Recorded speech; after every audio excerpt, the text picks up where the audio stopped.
Oke, what's up bro? Come on. Yo, tolong boy. Hai, assalamualaikum warahmatullahi wabarakatuh. Kembali lagi dengan gue Kinos di World Server. Oh, thank you brother. Ya, intro, come on baby.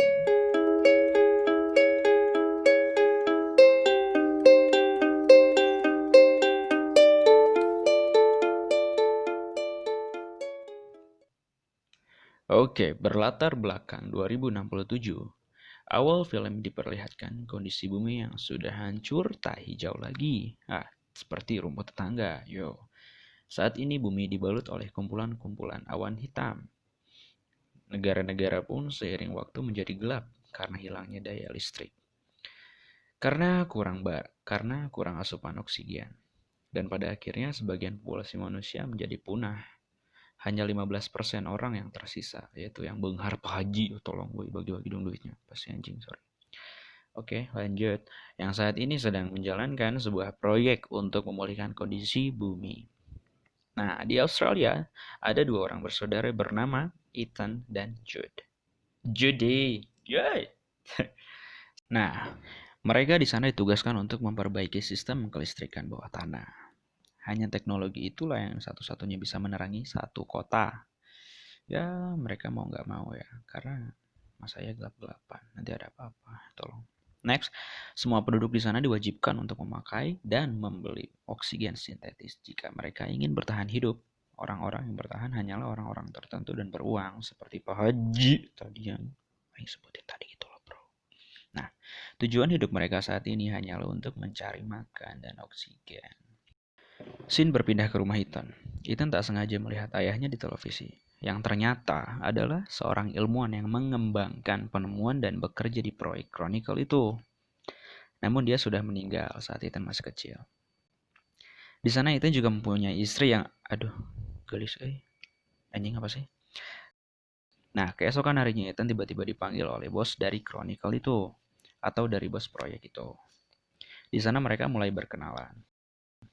Kemudian Ethan juga diperlihatkan sebuah mesin yang aneh juga sih ya. Nah, mesin itu disebut oleh para ilmuwan adalah Chronicle. Regina mengatakan bahwa mesin itu adalah penemuan dari ayah Ethan, yaitu Dr. Rigel. Regina menjelaskan bahwa 11 tahun yang lalu dirinya dan Dr. Rigen apa Rigel sih sebenarnya, itulah yang pernah mengirim sebuah gelombang melalui mesin itu, dan mesin itu kembali memantulkan gelombang suara yang menghasilkan tulisan kirim Ethan White. Mereka meyakini bahwa tulisan itu dikirim dari masa depan, tepatnya pada tahun 2467. Kemungkinan ada seseorang yang masih hidup di masa depan dan mencoba untuk memberi tanaman dari masa depan. Mana tanaman itu nantinya digunakan untuk pemulihan oksigen. Lalu semua ilmuwan pun mencoba mengirim sebuah benda. Namun portal di masa depan itu telah padam. Regina juga tidak tahu mengapa mesin itu mengirimkan seperti itu.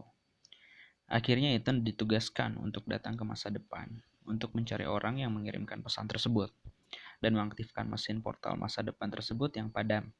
Namun Ethan merasa keberatan karena istri tercintanya sedang sakit. Oleh karena itu, Jude mencoba meyakinkan Ethan dalam misi ini merupakan misi yang sangat penting demi kelangsungan hidup manusia di masa depan.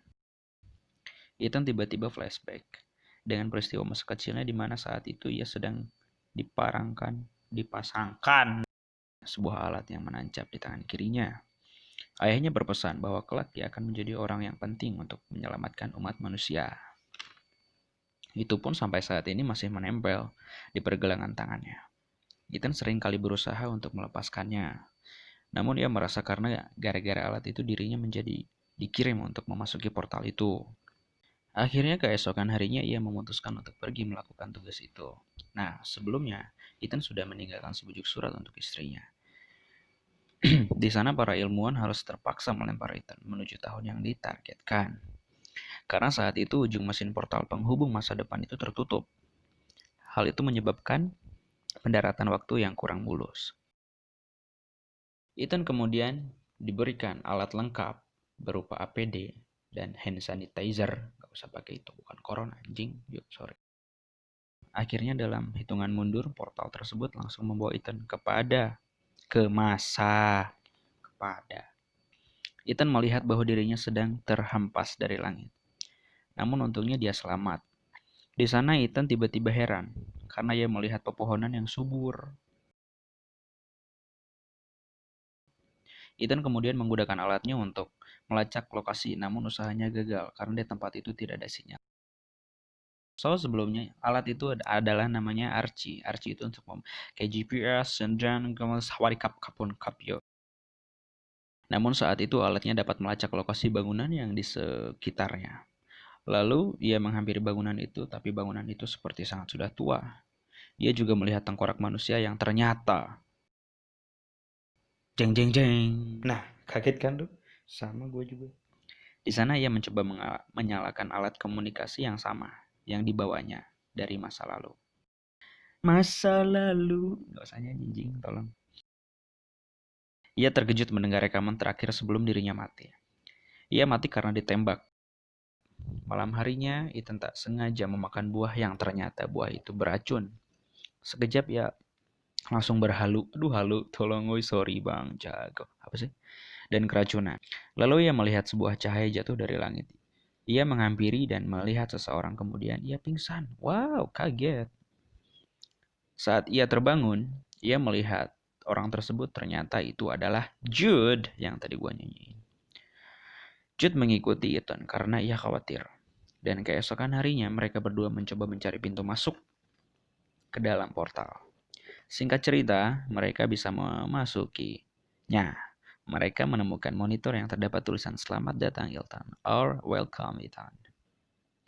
Inggris. Ethan kemudian disuruh menekan, memencet, menekan aja deh. Nah, Ethan kemudian menekannya. Kemudian alat yang menancap di lengannya merobek dengan sendirinya. Merobek lengannya lebih tepatnya. Tetesan darah Ethan dijadikan sampel dan dicocokkan dengan DNA. DNA lah.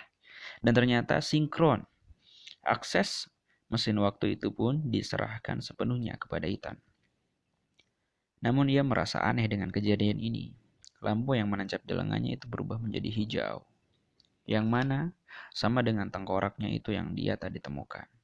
Ia merasa bahwa tengkoraknya itu pernah mengalami hal yang sama. Ethan merasa pada akhirnya ia akan dibunuh setelah berhasil melakukan tugas ini. Saat itu, ia tak sengaja mengaktifkan hologram. Tepatnya tahun 2037, yang mana saat itu Ethan berusia 11 tahun. Ia melihat ayahnya sedang melakukan percobaan, mengirimkan suara gelombang, kemudian ia mendapat pantulan suara yang bertuliskan "Kirim Ethan White". Ayahnya kebingungan dengan tulisan itu dan mempercayai bahwa ada orang di masa depan yang mengirimkannya. Saat itu, Regan menyuruh seseorang mengirim ke masa depan.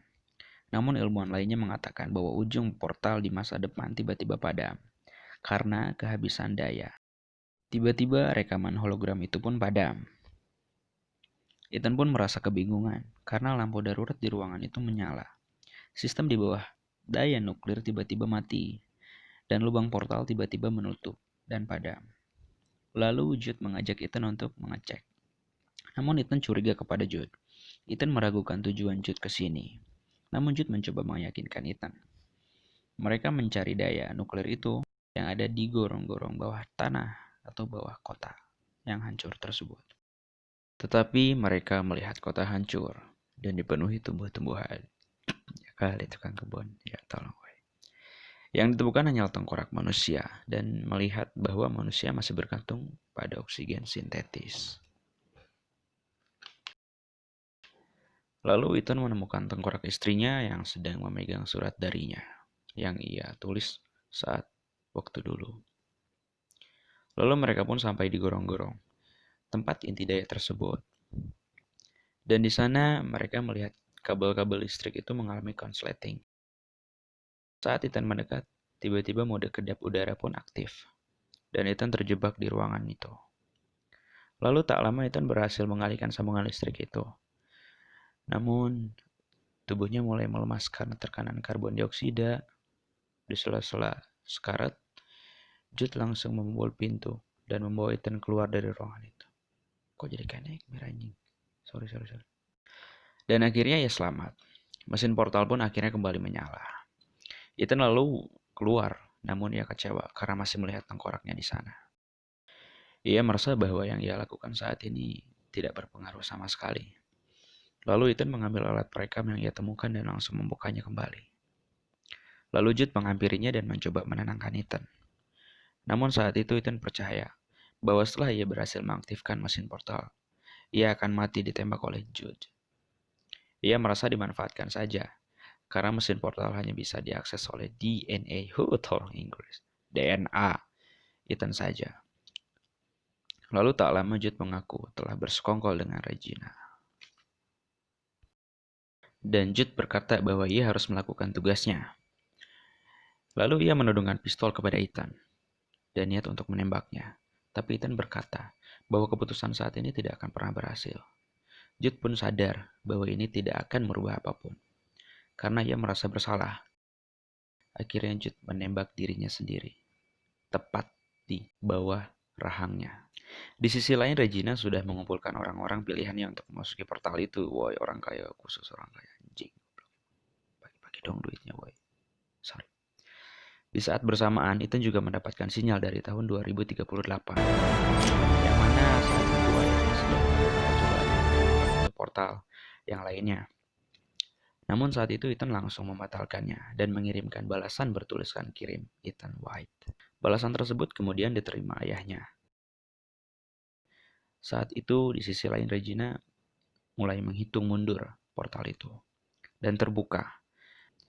Namun malah ada pohon dong anjay. Di prank man. Regina. Tolong sabar ya. Ya kali Regina hewan. Dan ternyata Ethan telah mengirimkan itu kepada Regina. Lalu memutuskan sambungan portal itu. Akhirnya rencana pun gagal total, men. Aduh, sabar.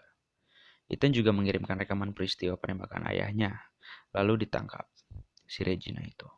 Dan tersebarlah luas ke seluruh penjuru. Padahal negara-negara udah gak ada. Cuma dia doang. Sorry. Namun Ethan tiba-tiba melihat bahwa kota yang hancur itu membaik. Dan ia merasa telah memberi kesempatan kedua yang tersisa pada masa lampau. Film pun ditutup dengan masa depan yang memperlihatkan selamatnya semua manusia. Ending yang sangat mengindahkan. Tolong woy anjing yo. Thanks for watching this video. And then jangan lupa subscribe, like, share, comment, and bagiin ke rerencangan kalian ya kan. Stay tune di Worm Server.